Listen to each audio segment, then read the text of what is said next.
আমি নিজে সিএএ-তে আবেদন করব, জানালেন কেন্দ্রীয় প্রতিমন্ত্রী শান্তনু ঠাকুর। সম্প্রতি দেশজুড়ে লাগু হয়েছে সিএএ। এ খবর ছড়াতেই আনন্দে মেতেছে মতুয়া সমাজের মানুষেরা। অন্যদিকে সিএএ লাগু হওয়ার পর থেকে বেঁকে বসেছে রাজ্যের শাসক দল তৃণমূল। তৃণমূলের দাবি সিএএ নাগরিকত্ব দেওয়ার আইন নয়, কেড়ে নেওয়ার। সিএএ-তে আবেদন করলে বেনাগরিক হয়ে যাবে মতুয়ারা, যার ফলে সরকারি প্রকল্প থেকে বঞ্চিত হবেন তারা। এরপর একাংশের মতুয়াদের সিএএ বিরোধিতা করে পথে নেমে আন্দোলন করতে লক্ষ্য করা যায়। এই সমস্ত বক্তব্য কার্যত উড়িয়ে দিয়েছেন কেন্দ্রীয় জাহাজ প্রতিমন্ত্রী শান্তনু ঠাকুর। মঙ্গলবার বনগাঁর বাটার মোড়ে BJP trade union relation cell Bangaon সংগঠনের তরফে একটি সভার আয়োজন করা হয়েছিল। সেই সভাতে বক্তব্য রাখতে গিয়ে শান্তনু ঠাকুর বলেন, বাংলার শ্রমিকরা আজকে পরিযায়ী হয়ে বাইরে আছে। বিভিন্ন জায়গা থেকে তাদের কর্মসূত্রে অনেক কষ্টের উপরে জীবনযাপন করতে হচ্ছে এবং সেই জীবনযাপন ধারণ করতে গিয়ে তাদের মৃত্যুও হচ্ছে।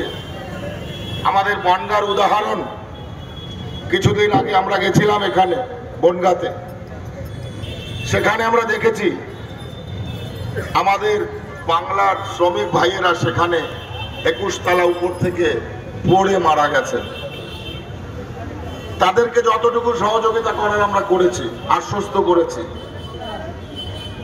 যে ভারতীয় জনতা পার্টির বিকল্প কিছু নেই।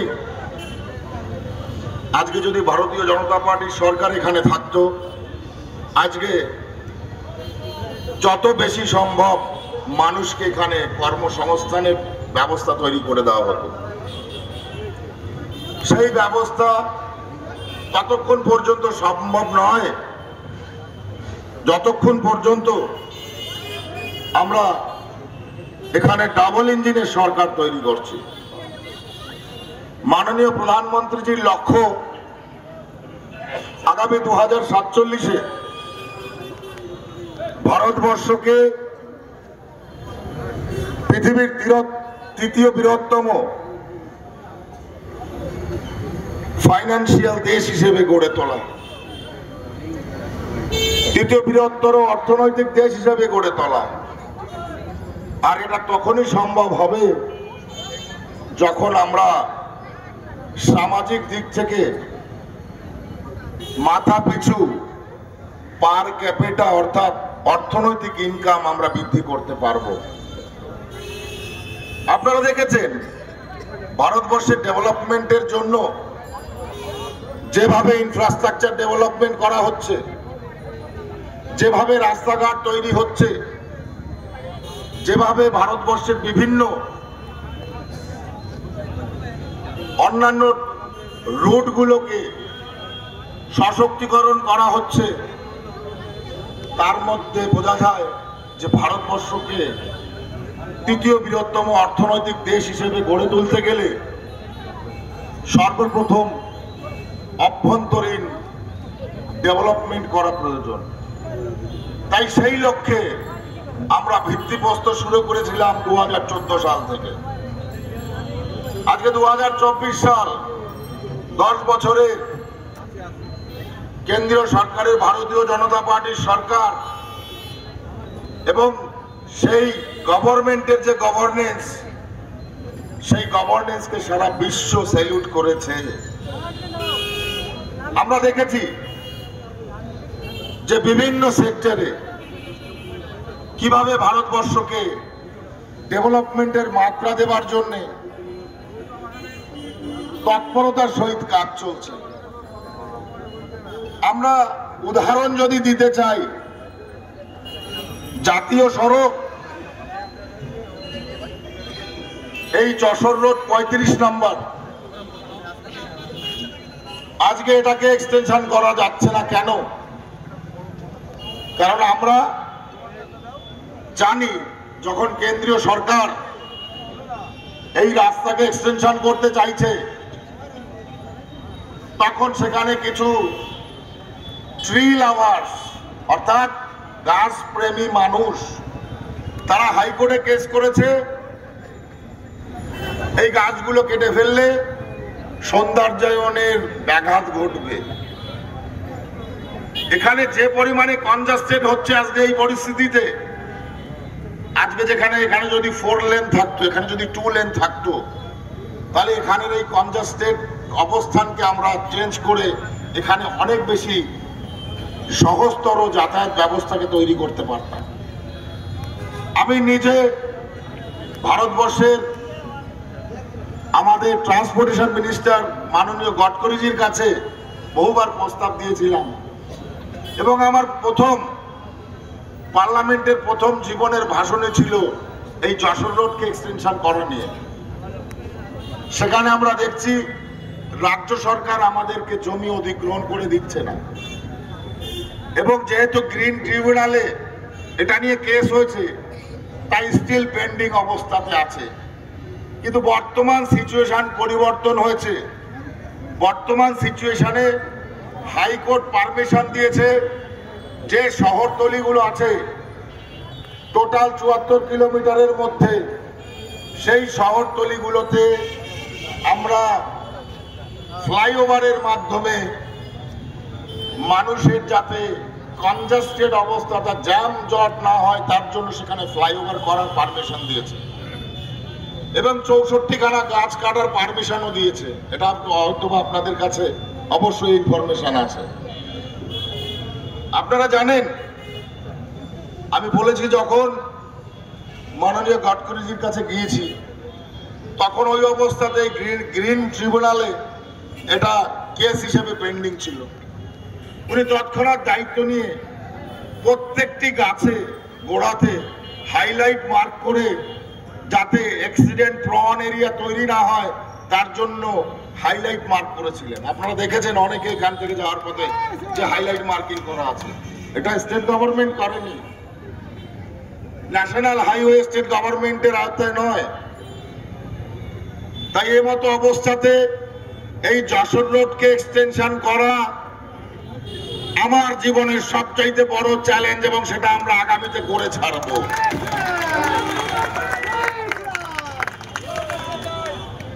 আমাদের বিধায়ক অশোক কীর্তনিয়া বহুবার আমার কাছে প্রপোজাল দিয়েছে যশোর রোডকে, বিশেষ করে বনগাঁ চত্বরকে বহুল লোকের জন্য আজকে এখানে যানজট হচ্ছে।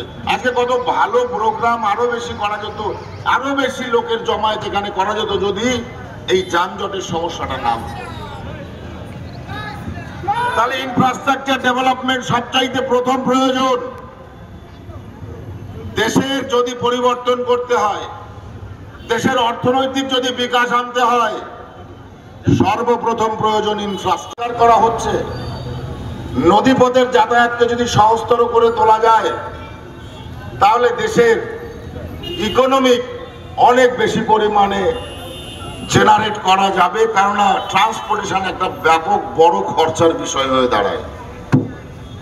তাই সরকারের লক্ষ্য কম খরচে কম সময়ে পলিউশন মুক্ত আজকে যদি ট্রান্সপোর্টেশন আমরা করতে পারি, সেটা মানব জাতির জন্য, আমাদের সমাজের জন্য অনেক বেশি কার্যকারী। কিন্তু বাংলার পরিস্থিতি দেখলে গত 12.5 বছরে আমরা দেখব বাংলার প্রদীপ নিভে এসেছে। তাই এই কারণে ইসবার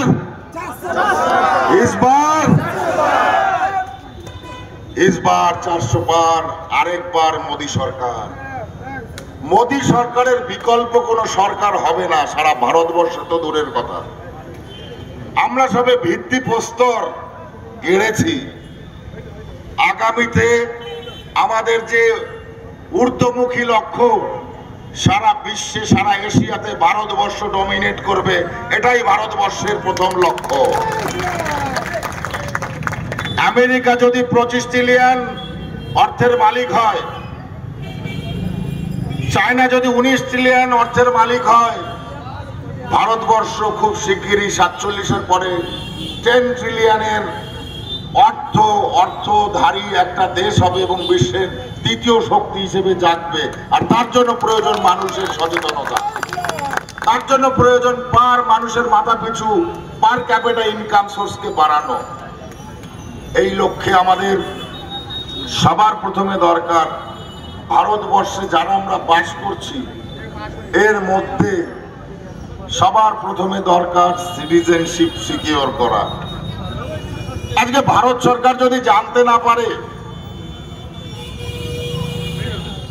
সঠিক ভারতবর্ষের সিটিজেনশিপের তথ্য, তাহলে আমার মনে হয় ভারত সরকারের এই 2047-এর স্বপ্নের প্রতি একটু সেখানে টানাপোড়েন চলবে। তাই সিটিজেনশিপ অ্যামেন্ডমেন্ট অ্যাক্ট ভারতবর্ষের অর্থনৈতিক তৈরি করবার জন্য একটা বড় পজিশন গ্রহণ করবে। অবৈধ কারা ভারতবর্ষে থাকছে, বৈধ কারা ভারতবর্ষে থাকছে, কারা শরণার্থী, কাদেরকে ভারতবর্ষে শরণার্থী হিসেবে তাদেরকে সিটিজেনশিপ দিতে চায়, এই বিষয়ে একটু ডিসকাস করতে চাই। আপনারা জানেন যে আজকে ডিআইবি ইনকোয়ারি করতে গেলে তারা 71 সালের আগের দলিল চাইছে ডিআইবি। কেন? পাসপোর্ট তৈরি করতে গেলে 71 সালের আগের দলিল লাগবে ভাই, তারপরে দলিল হলে আমরা তোমার পাসপোর্ট করে দিতে পারবো না, ইস মিন তুমি এই দেশের সিটিজেন নও। কেন? এই ঘটনাতে আমার একটু ঘটনা না বললে আপনারা বুঝতে পারবেন না। 1947-এ দেশভাগের পরে 1971-এর আগ পর্যন্ত যতটা সময় মেয়াদি পার হয়েছে,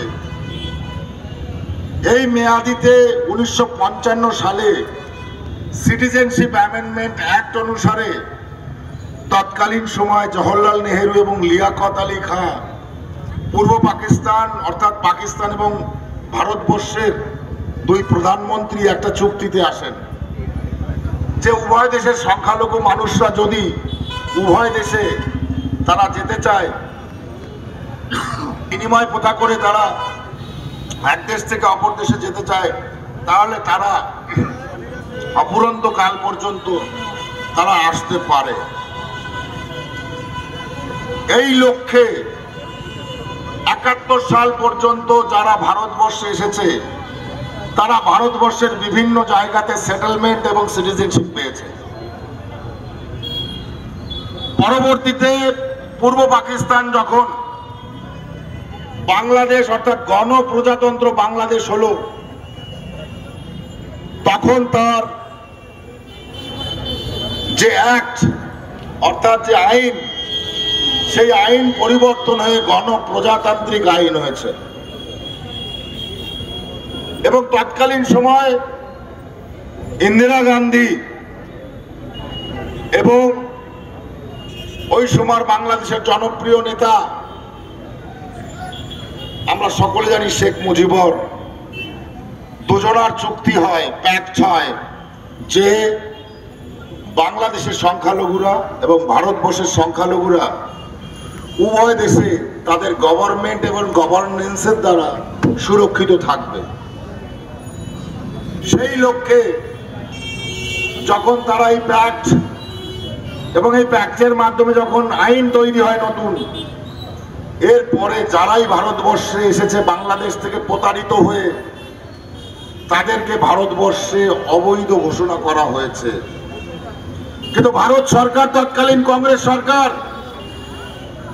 সিম্প্যাথিক্যাল গ্রাউন্ডে তাকিয়ে দেখেনি যে তারা যে সেটেলমেন্টে গেছিল, সর্দার বল্লভভাই প্যাটেল, নেহেরু, জিন্না, লিয়াকত আলী খাঁ এবং সর্বোপরি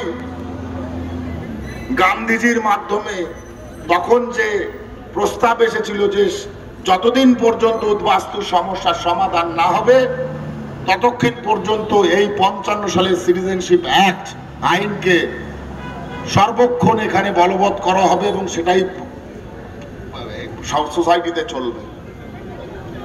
কিন্তু 71 সালের ওই আইনের কারণে লাখো লাখো কোটি কোটি মানুষ সেই সময় শরণার্থী হয়ে ভারতবর্ষের বিভিন্ন প্রান্তে বেনাগরিক হয়ে ঘুরে বেরিয়েছে।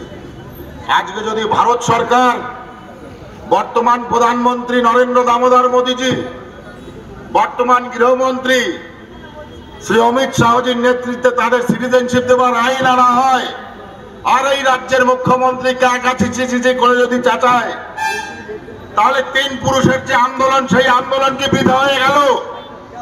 3 পুরুষের যে আন্দোলনের ফলে আজকে সিটিজেনশিপ ভারতবর্ষে দিল, সেটা কি সবকিছু তার সবকিছু কি আজকে মিথ্যে? এই রাজ্যের মুখ্যমন্ত্রী জবাব দিতে হবে।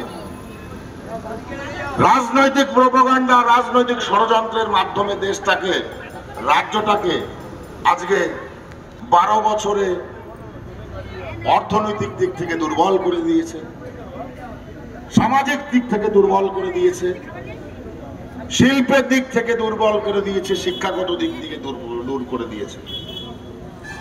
আজকে যে সিটিজেনশিপ অ্যাক্ট, এই অ্যাক্টের যে বিরোধিতা এবং তার যে বিরোধী প্রতিক্রিয়া আজকে এই রাজ্যের সরকার দিচ্ছে, এটা সম্পূর্ণ রাজনৈতিক ফায়দা নেবার জন্য, মানুষ যাতে তাদের পক্ষে ঢলে যায়, মানুষ যাতে তাদের পক্ষে ভোটের রায় দেয় তাদের কথা শুনে, এই প্রসঙ্গকে সম্পূর্ণভাবে একটা বিপরীত প্রসঙ্গ তৈরি করে তারা পেশ করতে চাইছে। কিন্তু আমি দাবির সাথে বলতে চাই, যে সিটিজেনশিপ আইন অ্যাক্ট ইমপ্লিমেন্ট হয়েছে বর্তমান 11ই মার্চ, সেই সিটিজেনশিপ অ্যাক্ট এবং তার ইমপ্লিমেন্টেশনে কোথাও লেখা নেই ভারতবর্ষে কোনো নাগরিকের সিটিজেনশিপ কেড়ে নেওয়া হবে, তাদের কোনো প্রকার আইডেন্টিটি ডকুমেন্টস বাতিল হয়ে যাবে, তাদের কোনো রকম সরকারি সুবিধা তারা পাবে না, এরকম প্রভিশন কোথাও লেখা নেই। আমি ভারতবর্ষের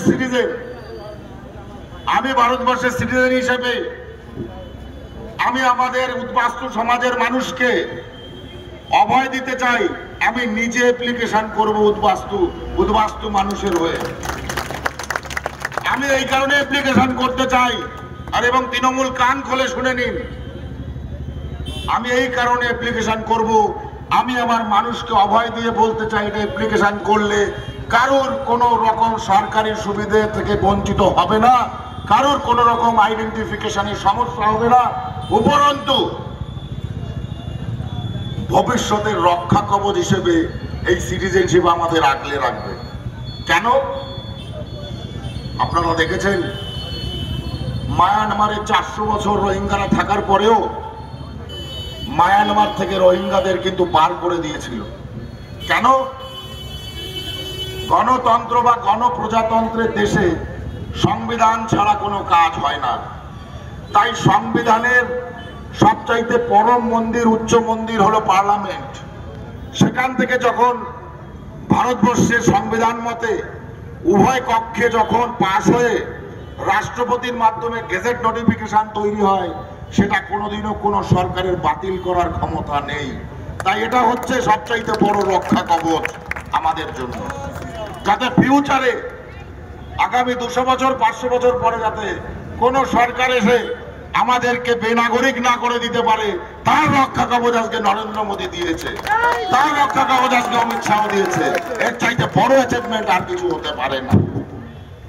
এমতো অবস্থাতে এরা শুধু রাজনৈতিক ফায়দা নেবার জন্য আজকে লক্ষ লক্ষ হাজার হাজার কোটি কোটি মানুষকে আজকে এরা তাদের সামাজিক অধিকার থেকে বঞ্চিত করছে।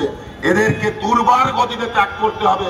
ভোট বক্সে তাদের জবাব দিয়ে এইবারে আমাদের 30খানা সিট এখান থেকে আমাদের ফিক্স করতে হবে। এই উদ্দেশ্যে, এই লক্ষ্যে আমাদের চলতে হবে। এই বর্ডার এরিয়াতে 60% 70% মানুষ আজকে উদ্বাস্তু মানুষ।